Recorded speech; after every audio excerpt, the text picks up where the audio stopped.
ऐसे रोग को हम सोराइसिस के नाम से जानते हैं। सोराइसिस के दौरान नाखूनों की ग्रोथ भी बहुत तेजी से होती है। इसके अलावा जिससे नाखूनों में गड्ढे या मोटापन, पीला या भूरा रंग और नाखूनों का टूटना या उखड़ना जैसी समस्याएं शुरू हो सकती हैं। देखने में माता निकल आई, चेचक माता कहते हैं ना, जगह जगह दाने दाने दाने, ये ठीक नहीं होती, ये निकलती ही रहती है, निकलती ही रहती है। क्या आप जानते हैं कि सोराइसिस क्या होता है और ये दूसरी स्किन की बीमारियों से कैसे अलग है? क्या आप सोराइसिस के लक्षणों को डिटेल में समझना चाहते हैं ताकि शुरुआती स्टेज में ही इस पर कंट्रोल किया जा सके? अगर हाँ, तो इस वीडियो को पूरा जरूर देखें ताकि इसके लक्षणों और घरेलू इलाज दोनों की सही जानकारी ले पाएं। सबसे पहले जानते हैं कि सोराइसिस है क्या। सोराइसिस एक क्रॉनिक यानी लंबे समय तक चलने वाली स्किन की बीमारी है जो आपकी स्किन पर खुजली, सूजन और लाल चकत्ते जैसे लक्षण दे सकती है। ये एक ऑटो इम्यून डिसऑर्डर है, जिसका मतलब है कि शरीर की प्रतिरक्षा प्रणाली यानी इम्यून सिस्टम गलती से अपनी ही त्वचा की टिश्यूज पर हमला करने लगती है। सोराइसिस के कई टाइप होते हैं और इसके लक्षण हल्के से लेकर गंभीर तक हो सकते हैं। आइए हम सोराइसिस के प्रमुख लक्षणों और उनके होने की प्रोसेस पर डिटेल में चर्चा करते हैं। जब किसी व्यक्ति में सोराइसिस की शुरुआत होती है तो स्किन पर लाल और उभरे हुए चकत्ते यानी पैचेस दिखाई देते हैं। ये चकत्ते शरीर के विभिन्न हिस्सों की स्किन पर हो सकते हैं, जैसे कि आपकी कोहनी, घुटने, खोपड़ी और पीठ।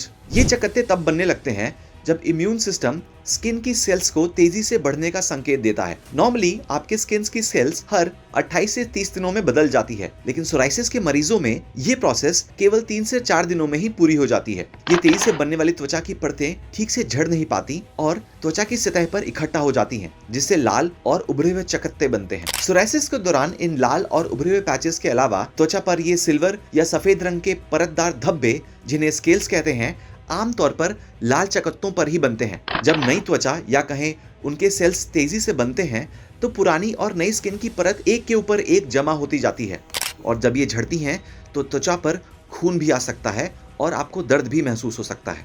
सोराइसिस से पीड़ित लोगों में खुजली और जलन महसूस होना भी आम बात है।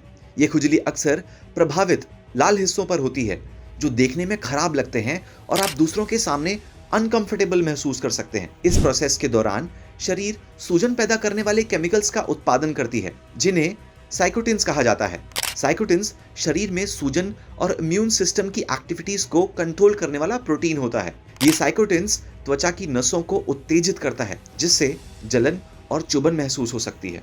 इन लक्षणों के अलावा सोराइसिस का प्रभाव आपके नाखूनों पर भी पड़ सकता है, जिससे नाखूनों में गड्ढे या मोटापन, पीला या भूरा रंग और नाखूनों का टूटना या उखड़ना जैसी समस्याएं शुरू हो सकती हैं। सोराइसिस के दौरान नाखूनों की ग्रोथ भी बहुत तेजी से होती है। इसके अलावा नाखूनों की जड़ पर सूजन होने से नाखूनों का रंग बदल सकता है और वे कमजोर होकर उखड़ सकते हैं। इसके पीछे भी आपके इम्यून सिस्टम का ही हाथ होता है, जब ये आपके नाखून की सेल्स पर हमला करता है, जिससे उनकी ग्रोथ और बनावट अनियमित या एबनॉर्मल हो जाती है। इन लक्षणों के अलावा सोराइसिस से पीड़ित 10 में से 3 लोगों को सोरियाटिक अर्थराइटिस भी विकसित हो सकता है, यानी गठिया की दिक्कत भी हो सकती है। ये समस्या किसी भी जोड़ों को प्रभावित कर सकती है। इससे आप जोड़ों में सूजन, दर्द और कठोरता महसूस करते हैं। अगर आप खुद में इस तरह के लक्षण देख रहे हैं तो प्रसिद्ध हकीम सुलेमान जी द्वारा बताए गए घरेलू टिप्स और इलाज को जरूर सुनें।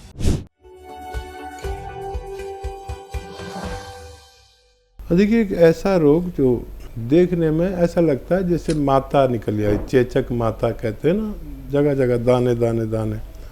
माता तो 2, 4, 6 दिन में ठीक हो जाती है, 10 दिन में। ये ठीक नहीं होती, ये निकलती ही रहती है, निकलती ही रहती है। इस ऐसे रोग को हम सोराइसिस के नाम से जानते हैं। तो इस रोग में एक नुस्खा काम करता है बड़ा अच्छा, उसको कहते हैं नमक ज़ैतून। ये क्योंकि स्किन रोग के लिए बहुत अच्छा है, तो इसको इस्तेमाल का तरीका ये है कि एक चुटकी नमक ज़ैतून पानी में मिलाकर, 2 गिलास पानी मिलाकर पूरे दिन में एक बार पिया जाए, और एक ही बार पीते रहें 10-15 दिन तक। उससे फ़ायदा शुरू हो जाए तो एक ही बार रखें, कम फ़ायदा हो तो 2 बार भी ले सकते हैं। इसके अलावा इसको इस तरह भी लिया जाता है कि एक चुटकी नमक ज़ैतून और आधा या 1 चम्मच अलसी का पाउडर। अलसी को पाउडर बनाने के लिए हल्का सा थोड़ा सा भून लें और उसका पाउडर बना के रख लें, और अलसी का पाउडर खाएं और ये पानी पिएं। लेकिन इसमें 6-7 महीने भी लग जाते हैं इलाज में।